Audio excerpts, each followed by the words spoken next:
studied many different indigenous practices, many teachers, many elders that I've worked with, and almost all of these cosmologies, is what they call them. They work with vibration, they work with going into a meditative state through sound and through, well, mantra, which is sound, through a vibrational practice. All of the different traditions that I've studied were medicine traditions, pre-religion. So it's working with the medicine of the land and the vibration. There's a lot of planes of existence. Well, let's put it this way. There's energy fields.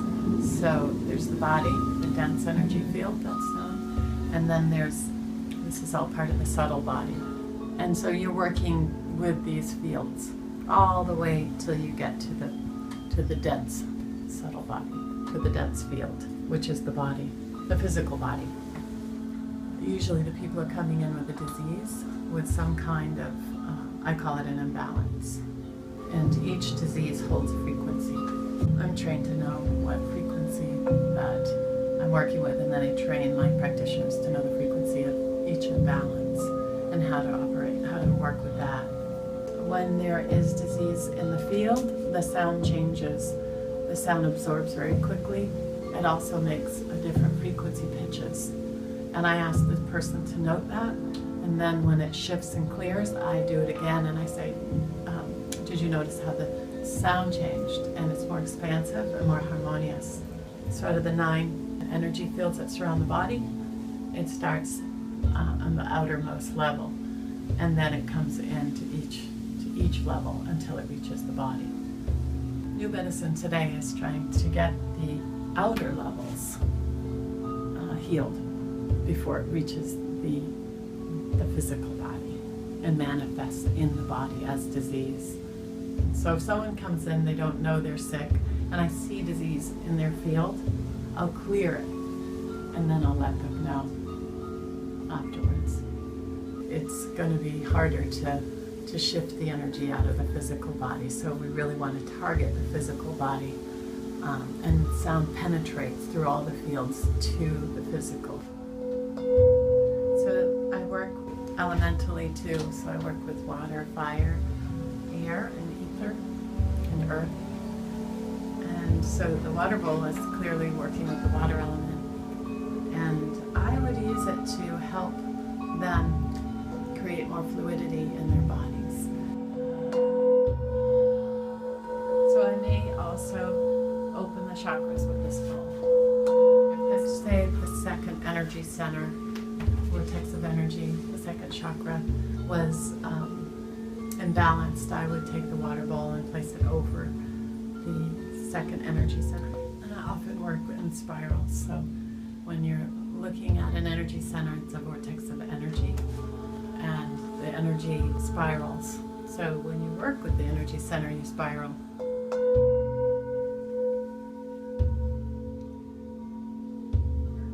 And you can clear with the energy going up along the central axis, or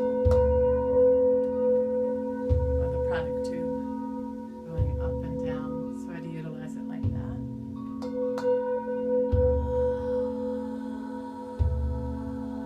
And if I noticed a discordant energy, I also would have an intention, because sound is a carrier of intention. So I would have an intention to clear the field of any discordant energies again, or blocked energies or imprints. And I would just do that, just to clear it. And it really does matter how clear my own mind is and how doubtless I am about the effect working optimally. So I try to clear my mind of any chaos or any doubt, and I really move into a place of very precise, clear mind. And I begin the session already. I'm in a state of rhythm, and I'm in a meditative state, so I'm inviting the person to entrain into my rhythms a bit, because they're more relaxed and harmonic. So they start to get into this really nice rhythm with me already. The subconscious holds the habitual patternings, so that's why it's important to release any harmful habitual patternings out of the field from the subconscious mind and reprogram it with conscious and superconscious information. It's already a part of the spiritual being's experience. It's already held there. It's just that the subconscious was a layer that was keeping that information from being accessed. The cellular memory holds the truth of everyone's experiences through this lifetime. That experience is trapped inside the cells. An energy disconnect causes a block in the energy field. And when that happens, I see it first, and then I get their permission to sort of want to look and investigate what experience might have happened to have created that blockage. Usually, when a person has had a trauma, their sense of connectivity and their sense of flow and even their sense of vision changes. So your perception has shifted. The physical body gets impacted. So for instance, even muscle tissue, dense muscle tissue, usually happens over a period of time. And it usually happens due to certain belief systems. So if somebody, for instance, was told that growing up that they were worthless or something like this, they wouldn't amount to anything. There's a tension in the shoulders and the head sort of droops, the posture changes, and then muscle forms knots and dense muscle tissue begins to layer. Everything becomes very bound. And so I want to go and change the holding patterns in the body. Because if you clear the field and holding patterns are still there, then basically you're informing the brain that you still have disease or you're not at ease. My practice to help the body shift as well. I would work on the opening and the deepening points. The opening is the right side and the deepening is the left. And these are also known as sky points in the acupuncture tradition, the Eastern tradition. So these points generally get blocked during a trauma. And they also can be blocked because someone's living a very fast-paced life, an external-based life, and is living a very high-stress life. They can get headaches.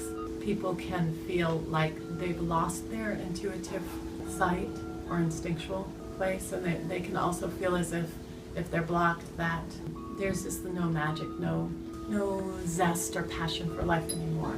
So I begin to open these points up and also get the cranial fluids going. So I start to do cranial rhythm after the points are opened. So it's a rhythmic movement. It's open, stop, and then deepen, stop, and then open, stop, and then deepen, stop. So it's generally like that for about 5 to 10 minutes. And then I work with the fire finger. This is known as the fire finger. And I place that on the point behind the head. And then at the ajna center, so right up in here. I do that. I do a cranial rock with both the middle finger here, the fire finger. And I start to open and access the pineal gland. Also, this point here, the back of the head, some call it do 16 or do 20, depending on what you've studied. This point here opens up the bioscalar energies within, so that's the energies that are in every cell of a human being. So that's the energy that lives in all life. And when you start to open that up, you're working with all the streams within, so the 12 meridian systems start to enliven and awaken, and the energies start to enliven and awaken within the being. Because these energies are always there, but not always accessible. They tend to be dormant when the person is out of rhythm. So and when there's been a trauma. So we try to wake up the person's natural life force. That's the intention, and start to have them be plugged in to the life force that's within and also without. And they're able to feel the support of the life force that's around them from other beings and also from nature.